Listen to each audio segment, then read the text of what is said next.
Hello again. Off the top of the filter forefront, our top four of the day, including Here She Comes. Is that Miss America? But we'll begin with this. Do you want to make decisions about your life, or do you want the government to make them for you? That's a simple question. Who knows best for you? You or the government? Michelle Obama said today that television ads during kids' TV shows should be regulated. She wants media characters popular with kids only be used to promote healthy products. That's the way to control childhood obesity. The government will handle it. If you won't be in charge of your own kids, they'll take care of it. The city of Pico Rivera is going to vote tonight on banning new fast food restaurants to help control obesity and promote healthy eating. The northern section of Pico Rivera already has 14 fast food restaurants, but more importantly knows what you should eat and doesn't want you to have another chance at fast food.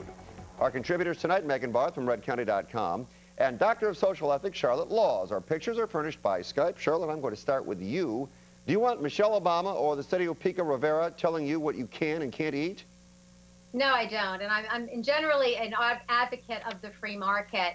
I think that maybe what's happening in our society, because there's so much, these nanny laws are so pervasive now, and I think it has to do with the fact that people in general are not taking personal responsibility for their actions, and there's this entitlement mentality out there. And not to excuse the political leaders, but I think they're seeing that, oh, people aren't taking care of themselves and protecting themselves, so let me create some laws to protect them. And then the people say, oh, well, I don't need to think for myself because all these laws are here to protect me. So you have this never-ending cycle, and I think that's why it's getting worse and worse. But the Pico Rivera situation, what it's doing is it's going to penalize the community. It means that it's going to be, we already have difficult economic times, and now you're going to have more trouble with making money for that community. You're going to have vacancies perhaps because you're not going to have fast food restaurants coming in and competing for those spots.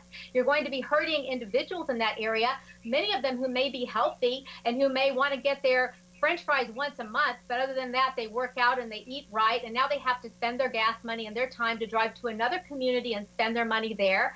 And when you create bad laws, what you end up with is outlaws. People that say, well, this is a stupid law, I'm not going to abide by it. So I think it's a very bad idea all the way around. All right, 40 seconds, Megan, what do you think? Well, I have to agree with Charlotte. The thing is, when does the regulation stop, and when does the government get out of our lives? All of these regulations are certainly not going to make people thinner. What's going to make people thinner is if they get out and maybe walk to the fast food restaurant instead of drive. There's nobody sitting, in front of this family forcing a cheeseburger down their throat. They're making the decision to go, no matter how many times a week, to fast food spots to get their dinner, breakfast, lunch, or what have you. The government is going to come in with regulations. Is that going to stop them? No, they're going to find a way around it. It's about lifestyle. It's about choices. It's about decisions. And it's about making healthy decisions and healthy choices for your family. And the government simply cannot do that. It's the family unit. They need to make those decisions for the best for themselves. I'll give you a caveat here. There is one other aspect to this story, and some are suggesting that a number of the stores and businesses in this area of Pico Rivera are mom and pop operated, and the city doesn't want any of the major franchises to come in and displace them, but we will keep an eye on that.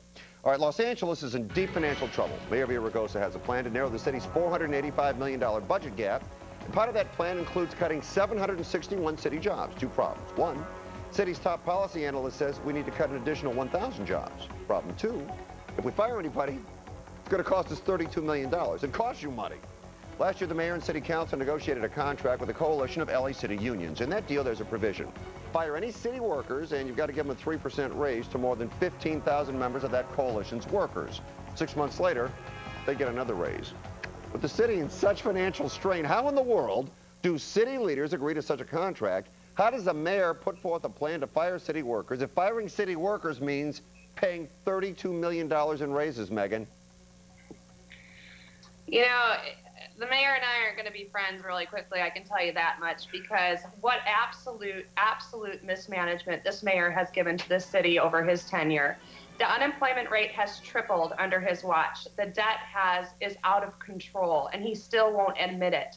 When you negotiate a type of contract that rewards firing people, what kind of contract is that? That kind of contract is called buying votes, making sure that the people that you are taking care of as mayor out the back door are going to vote for you when they walk in through the front door of that polling place.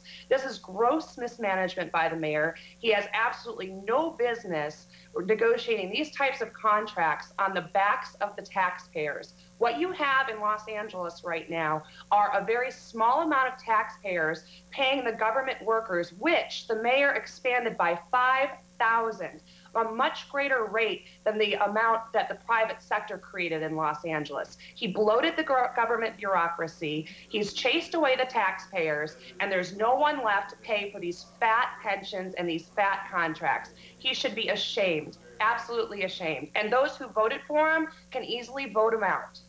Charlotte, 45 seconds. What do you think? I think that we need to look long term, and I think we do have some leverage. I think it was stupid to sign off on this contract in the first place, but I think we have some leverage because what we say to the unions is, hey, you're right, we're going to lose $32 million. Maybe we shouldn't fire 761 people or 1,000 people. Maybe we should go back to the 4,000 number. And the unions want to keep these members employed because that's how they get their power base. They get dues from all these individuals, so they need to keep all these people employed. And also, we can always use the bankruptcy card. I know the city council and the mayor don't want to do it because they don't want to be seen as failures, and they don't want to hurt their chances for re-election or for another political position.